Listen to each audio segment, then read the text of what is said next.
Today ang aking interview for the citizenship at ang aga namin dumating dito sa immigration 8:30 tapos ang ano ko ay 10:30 early bird.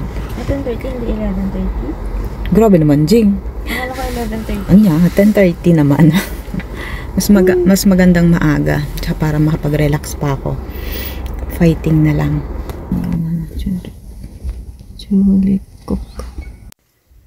Hello guys, kagagaling ko lang ng work. Kahapon hindi na ako nakapag-update tungkol dun sa interview ko kasi alam nyo na, pag sinalang ka na, kabang ka na, tapos after na interview, para na akong lalagnatin kasi syempre parang mas kinakabahan ako sa result. Hindi ko siya na perfect yung mga tanong dun sa 15 questions. Mayroon akong dalawang hindi nasagutan at may ibang hindi ako sure sa sagot ko, pero may sagot ako. Kaya wala akong gana kahapon mag-vlog talaga. Yung ano, hindi ko rin napakita yung mismong immigration. Pero sa Jeonju po kami. Sa Jeonju ako nagpunta. Doon po yung aking doon ginawa yung aking interview. At ayun nga, dahil nga sabi ko parang 50-50 pa ako. Tapos ngayon pumasok ako ng umaga sa part-time ko. Sabi ko mamaya ako i-check pag break time namin. Kinakabahan pa nga ako kasi sabi ko baka mamaya full hapyok ako kasi nga hindi nga ako sure, 50-50 sabi ko gano'n. Pero noon, nung pagtingin ko, ayun, hapyok! At tapos na yung mga gabi na ako ay nagpupuyat sa pag-aaral, halos gabi-gabi, isang buwan mahigit din kasi January 12 ako naka-receive ng text na for schedule na nga ako ng February 20. So kahapon yon. Akala ko kasi hindi ko makakaya mag-review kasi paspasan eh. Ang dami yung i-review buong libro. May law, may politics, may history, iba pa about dito syempre sa South Korea. Kinabisado ko lahat yon. Ang nakakaano kasi yung mga kinabisado ko, lalo na yung mga minemorize ko na mga parang enumeration or solmyong, mga explanation. Walang lumabas kahit isa. Eh, dun pa naman ako magaling. Kaya sabi ko, bakit kaya? Tapos yung mga tinanong sa akin, na madali lang, yung pa yung hindi ko nasagot. Kaya ang ano ko sa inyo, wag nyong iisnabin yung mga small details na akala nyo, alam nyo na akala nyo, oh madali lang yun. Tapos yun lang i-question sa inyo kasi nablangko talaga ako. Alam ko yung sagot, alam ko yun, pero hindi ko alam ko ba't hindi ko siya nasagot. Iba yung nasa isip ko. Pero ang maganda kasi yung sa interviewer na ini-explain naman sa akin ng maayos. Dahan-dahan siya nagsasalita at pwede mo rin ipaulit. Kasi sinasabi naman nila, pag hindi mo naintindihan, pwede mong ipaulit. Pag hindi mo talaga alam, sabihin mo, buruges sumnida. Ganon lang. So, 2 beses ako nag-buruges sumnida. Tapos sabi ko nga, sengkakana. Sabi ko, hindi pumapasok sa utak ko. Sabi ko ganon. Tapos ang nakakatawa kasi, may tanong sa akin na Arirang, yun nga, yung kantang Arirang. Sabi niya, alam mo ba yung kantahin? Kinanta ko na yung mismong chorus lang ng Arirang. Tapos sinabayan niya ako ng interviewer. Kaya nakakatuwa kasi baka sabi ko, plus points din yon. So, yung doon naman sa Malhagi, ang napunta sa akin yung Yuwol Uwil na, ano ba yun? Yung Uyumnal. Basta yun. Nakalimutan ko na. Basta yun dun. Yung sa Changbakuni. Yung ganon. So, madali lang siyang basahin. Hindi mahirap yung wordings niya. At, ayun, maayos naman yung pagbasa ko with feelings. Dapat yun. Sa Malhagi pa lang, sa story pa lang, anuhin nyo na yung pagbabasa. Magpakitang gilas na kayo doon. Yung hindi naman niya ako kinorek. Siguro wala naman akong mali doon sa mga ano ko, sa pagbigkas. Ganon. Tapos, nasagot ko naman yung mga questions nila. Yun nga lang ang sabi, paikliin hanggat maaari yung question, ay yung answer. Kasi kukunin mo rin yun mismo sa book, 'di ba? Doon sa doon sa binasa mo. Kunyari, ang tinanong, ano yung kailangan mo dalhin sa Kage, ganyan. 'Di ba? Changbakuni. Eh dinagdagan ko siya, Changbakuni, Chumbiheya Hamnida, sabi kong ganon. Ang isagot mo lang daw, Changbakuni Imnida. Wag mo na daw pahabaan kahit yung dun sa Chuwonchom.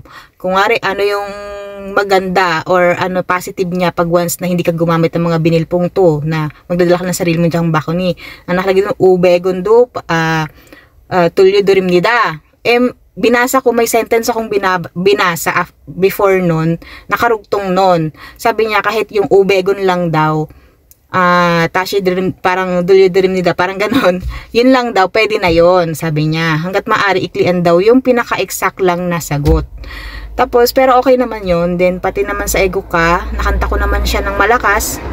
Hindi na ako pinag-ano sa dibdib, pinababa yung ano ko, basta pagtatayo ko, humarap ako dun sa watawat, kumanta ako ng malakas, ayun. Ilchol lang naman. Sa personal questions naman, dahil tinanong ko ilang years na ako, sabi ko 10 years.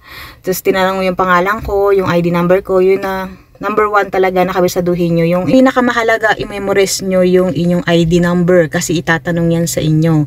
Pag doon pa lang hindi nyo na na-memorize, medyo alanganin. Kaya yun pa lang alam nyo na dapat.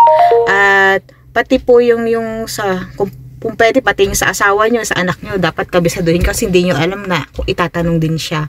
And then, ayun, ano ba din sa personal?